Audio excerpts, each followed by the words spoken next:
So you guys know that DevOps is a person who works with different teams and collaborate with the different teams in order to create.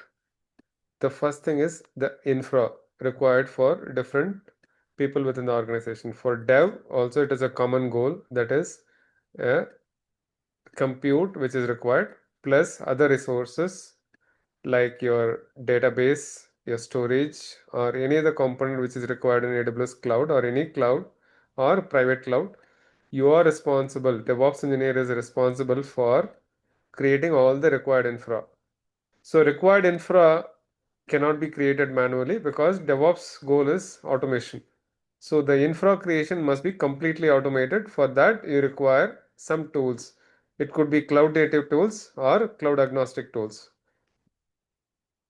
Correct? Anybody has any doubts or questions on this? The primary task of the DevOps engineer? Because There you go. so this functionality or the responsibility is called creating infrastructure as code. For this, the tool used is Terraform. So you must be already aware what does Terraform does, what is architecture, what is the workflow and everything. So basically Terraform is a simple text format script which is similar to JSON, which is a HCL format, which is nothing but HashiCorp configuration language.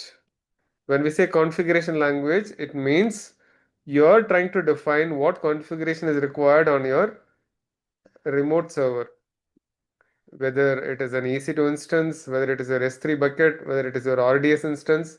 What is the other configurations? What are the different repositories, different files that you want to create, different packages that you want to install, a different application that you want to run? Everything you define it in one file, and then you just push it to your cloud so that it will create cloud resources for you, irrespective of whether you are running it manually or through CI/CD pipeline. So any doubts, any other questions on this? Development people will be working on dev environment, which is nothing but very basic environment where they will have the application tested locally by the developers itself. So creation of dev environment is also part of DevOps engineer's task. IT operations is mostly on the production side, which will be directly facing the customer, which is supposed to be having all the uh, high-end facilities or with all the security configurations, with all the required infra configuration and everything, security, performance, almost everything. So it is the most feasible, most reliable infra out of all this. One infra which is very closer is like the staging environment, which is almost very close to the production environment where we will be doing testing around that particular application deployment in our local company within our local environment. That is called staging. That is very much equal to whatever is there in the production. It could also have the backup strategies, disaster recovery, all those setup will be there in staging as well. So we have to verify all the use cases before we push our application code to production.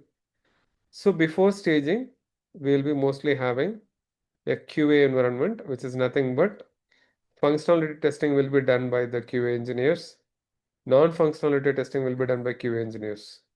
When I say non-functional testing, it is all about load, stress, performance, and reliability. All those executions will also be done by the QA engineers on the quality and QA environment. So altogether, if you really look at it, dev and then QA, then stage, and then prod. So these are all the four different environments in common for all the organizations. So you're responsible for to create AWS infrastructure or cloud infrastructure for all the different environments, either using Terraform code or any other infrastructure as code tool, and you'll have to also maintain the CI/CD pipeline in order to make sure your code, whatever changes that you make, is unattendedly deployed to the environments. There may be some amount of reviews, some amount of um, code reviews, or maybe the infrastructure review will be done by the lead DevOps engineer before it is being pushed to stage and production environments. So this is all about only the infra, whereas when it comes to application DevOps, there are DevOps engineers who are responsible for deploying the application to the existing infra, not by creating the new infrastructure, but they will be using the existing infrastructure which we created, which the infrastructure engineer created. On top of that, they will do some deployments, configuration, and other supported installations, everything they'll do. So they'll be called as application DevOps engineer. They'll be closely working with the development team and application team.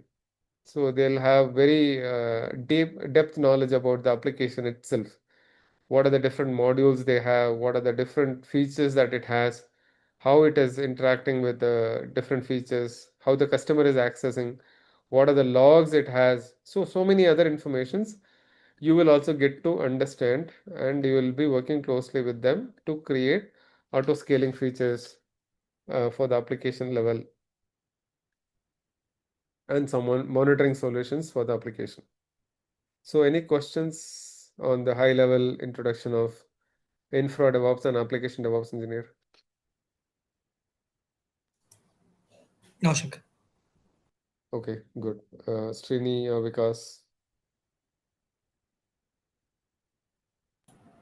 No, sir. hope it is clear.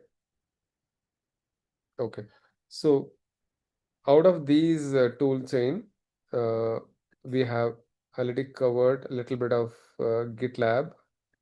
We have covered like, I mean, not Grafana, but CloudWatch for monitoring. Um, we will be looking at Terraform starting today, and we'll also be looking at Docker and Kubernetes at a later stage. So Docker and Kubernetes will be part of our class, and we'll be covering one application deployment as well, and we'll be also doing monitoring at the same time. So we'll be using again CloudWatch to do some monitoring. So even if you take Grafana, Prometheus, or any other tool, most of the times it is all about configuring metrics, identifying what is the threshold, what are the different actions that you want to do, and how do you create a dashboard.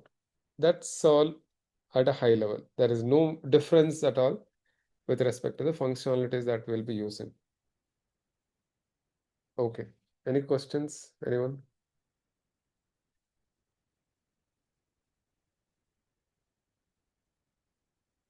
Okay. So here I've given a high level introduction about why infra is required. For example, if you want to browse from your laptop or mobile phone, you definitely, if you want to browse internet, you definitely need either a laptop or a mobile phone.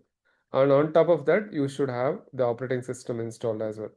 So that, I mean, you can actually browse through uh, some web apps, web application, or your mobile applications through that smartphone or laptop. So for that, minimum requirements is your CPU, RAM, ROM, network connectivity. See, this camera and display is all about, I mean, maybe other features. Camera is not at all comes into picture, but at least display comes into picture, because if you want to watch videos and if you want to have a high clarity, high resolution, you should have a better display. Okay, compute is all about, there are four different infrastructure code blocks, that is compute, storage, networking, database, and also the domain. Domain is all about DNS, or it's all about how you access your resources, either with the IP address or the domain name. So we mostly go with the domain name because we cannot remember IP addresses. Okay, moving on. So how to create an infrastructure? We cannot definitely create all the infrastructure required by manual because it is too time consuming and nobody has a track of what has been created, how it has been created.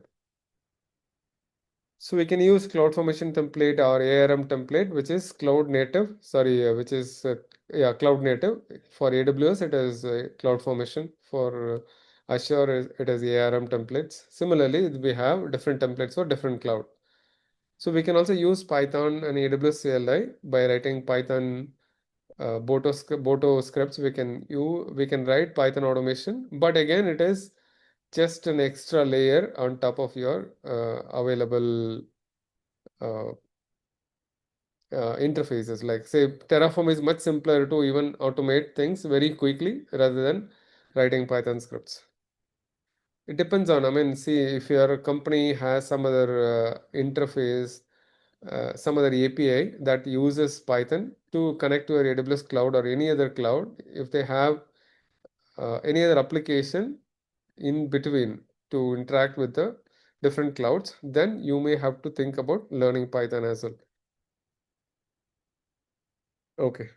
So when we go to Terraform, it is pretty simple text format. You don't have to really worry about learning any logical workflow or maybe code blocks or complex code structure.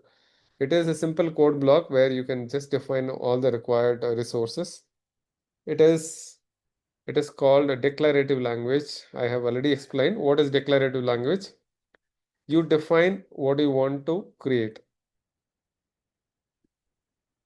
All these things will be added. If you probably remove one line from here and automatically when you do apply, that resource will be automatically removed from your cloud.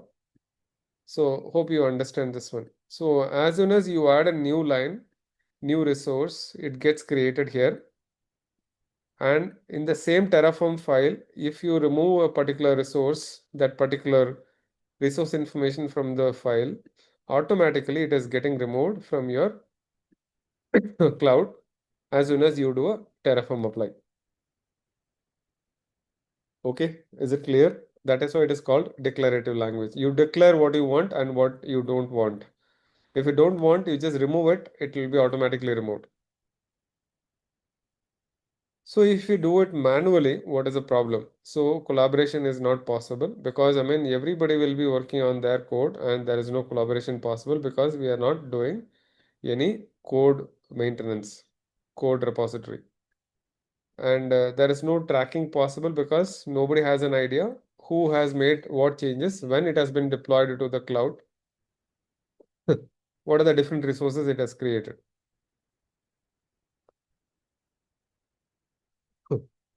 So you can provision and deprovision resources based on the need. Whenever you don't require any resources, you can just do a Terraform destroy.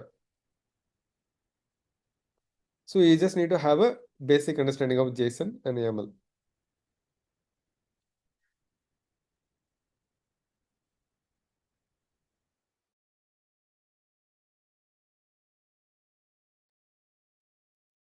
Okay. Any questions? I would like to probably give a minute time to people so that if you have any questions, you can ask me.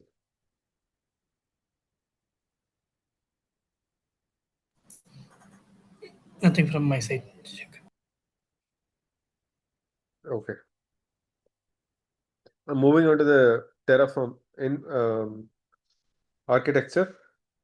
So you as a DevOps engineer, you start writing the code. It'll be mostly .tf extension, all the files. All the files will be considered when you do a Terraform apply.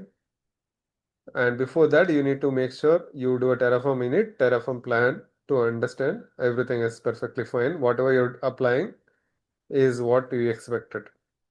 So Terraform core is the one which is nothing but your Terraform software, which will allow you to connect to the different cloud providers by running. While you are running Terraform init, it will create the .terraform folder inside your working directory. So this .terraform folder will contain all the plugins, all the connectivities required to connect to the respective cloud. So at a high level, it has to have a provider block that is nothing but which defines the actual cloud in which you are trying to connect, and then some provisioners like remote execution, local execution, and some plugins. Hope you're able to hear me. Yes, Shankar. Okay. Yes, Shankar. Because there is a power cut and I connected through my mobile. That's why I mean there is no. Um, There is no lag, Shankar. It is oh, continuing. cool. So one important thing here is you should clearly understand what is Terraform state file. Why it is required? Why Terraform state file is required?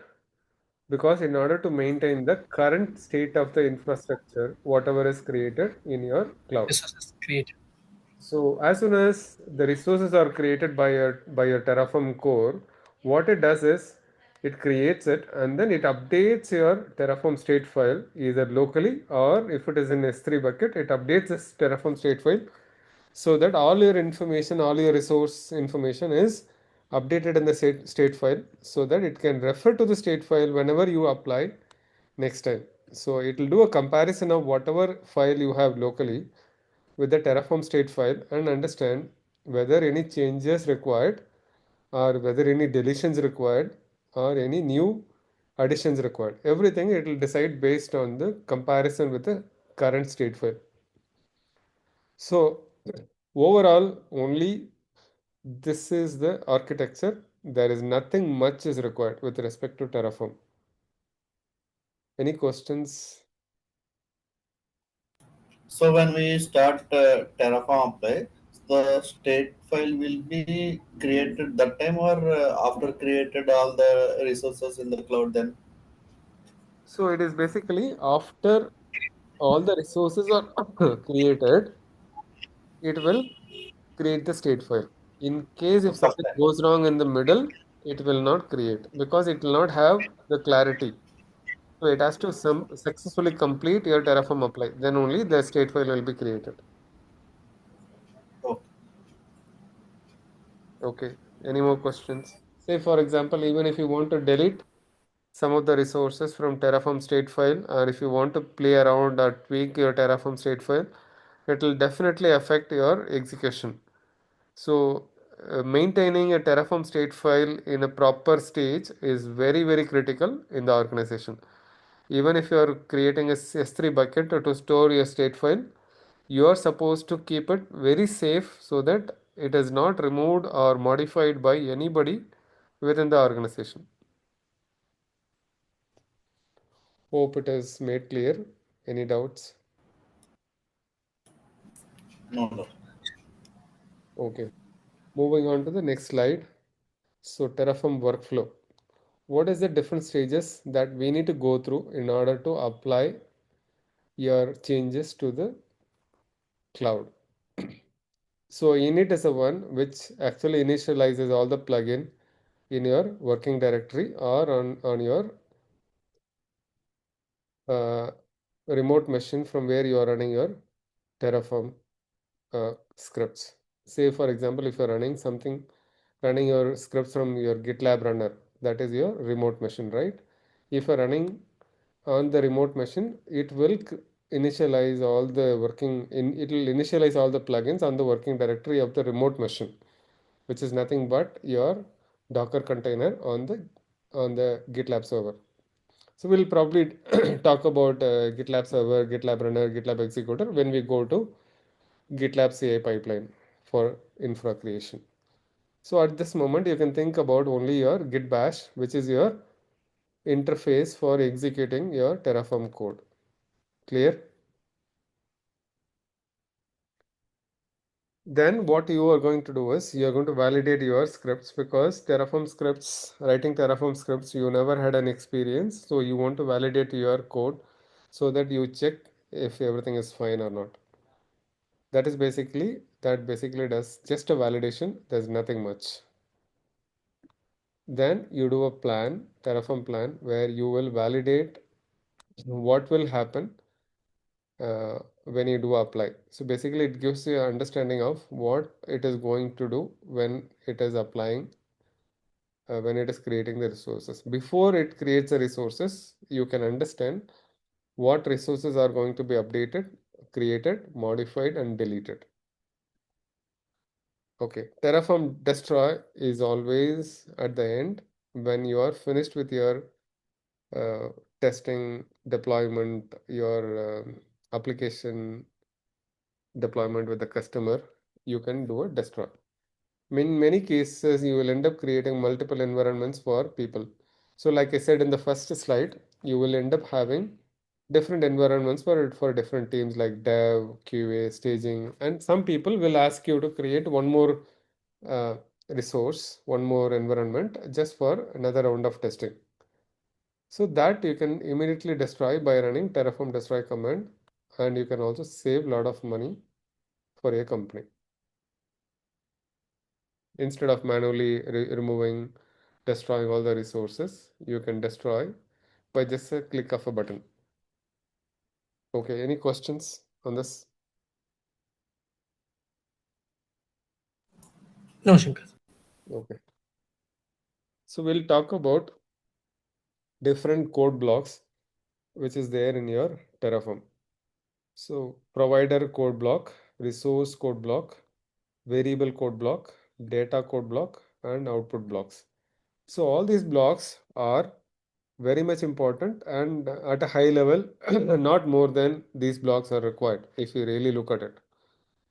Most of the times you'll end up creating resources and you will define all the variables so that you don't hard code any values inside your resource block. Data block is all about how you fetch data from your cloud and to your Terraform code. For example, a VPC is created. There is an RDS instance running. There is probably Route 53 entry which is already created manually. See, if you want to pull that resource to your Terraform code, you can use data block to fetch that information and use that information within your code. Okay, clear? Output block is something which is used to get the output of your resources that are created from your current Terraform script, current apply. So provider is all about the provider of your cloud. Resource is all about whatever resources that you want to create. Variable block is all about defining the variables in advance so that you don't have to really hard code the values inside your resource block. Now we are looking at the provider block, which is nothing. One doubt, Shankar. Yes. The data block, in the sense, I can take it as it is a temporary storage, kind of, for manipulating the data. Say you want to go to your VPC. You want to get the VPC ID, which is already created, Okay. right? What do?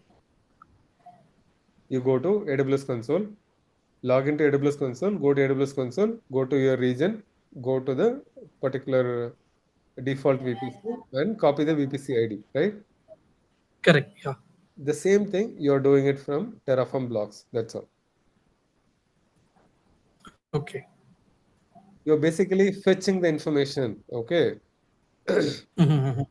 Fetching and using it inside your code. That's all. Instead of you manually finding out the ID or IP address of the particular resource, you are trying to create a script so that it can go and then fetch that information and give it for you. It is basically kind of defining a variable, but not defining a variable locally, but you're getting the variable value from the cloud resources Understood. which Yeah, I are got it. already That's created. that's the same doubt. Yeah, I got it. So that's what my question was, like, difference between variable and data. Okay, I got it. Okay. Any more questions? Okay, moving on. So first column or the first block, in the block, the first section is always important. That is that you cannot really modify. Okay, it is all about Terraform. Terraform says it's a provider block or it's a resource block or it's a data block or it's a output block or data block. The second is kind of For the provider, it can be AWS, it can be Azure, it can be GCP, like that you can have it. In your resource block, the second one is all about Terraform. Once again, you have no control over this because you have to understand what kind of resources you are going to create and how Terraform has defined that particular resource. With respect to again data block, if you really look at it, data block, if I have it, I'll explain. I'll probably go to the gitlab.com, default VPC. I'll put a default VPC.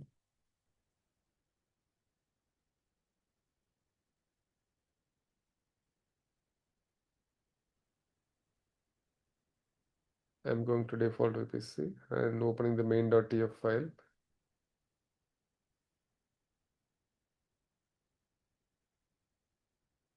I'll go to simple EC2, go to main.tf. If you look at this one,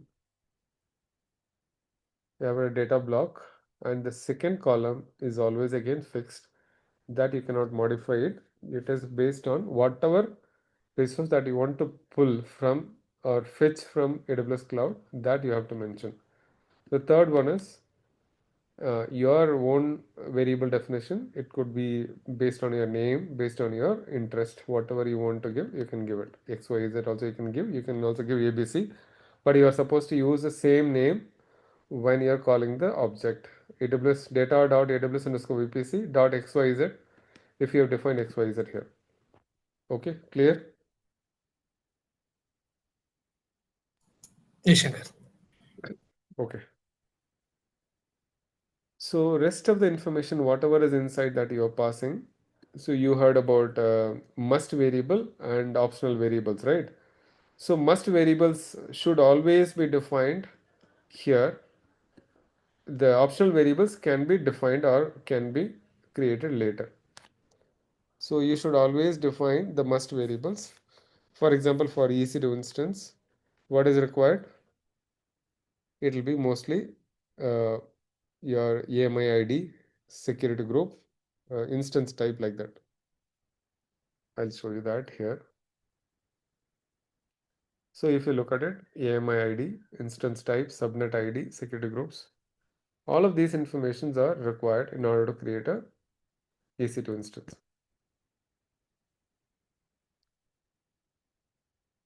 Okay, the way to call the object is, for a variable, it is var dot.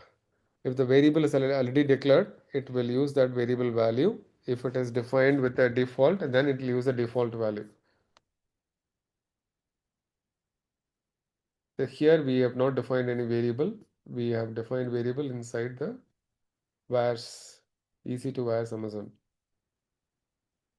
I purposefully defined the variables only here, not in the default simple EC2.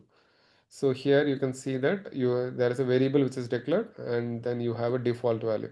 If you don't define a default value, it will prompt you to enter the default value or enter the value. If you remove this default, it will prompt you to enter the value when you are running the Terraform deploy. Okay. AWS underscore instance dot my EC2 dot ID will be AWS underscore instance is the instance that you created. The my dot EC2, my underscore EC2 is the instance reference that you have. Say for example, you have a Amazon.tf. So you have AWS underscore instance is a resource that you are creating, and your name is my underscore Amazon underscore EC2 dot ID will give you the instance ID, dot IP will give you the IP address of the machine. Like that you can get it. Dot private IP, dot public IP, like that. Okay. Any questions so far?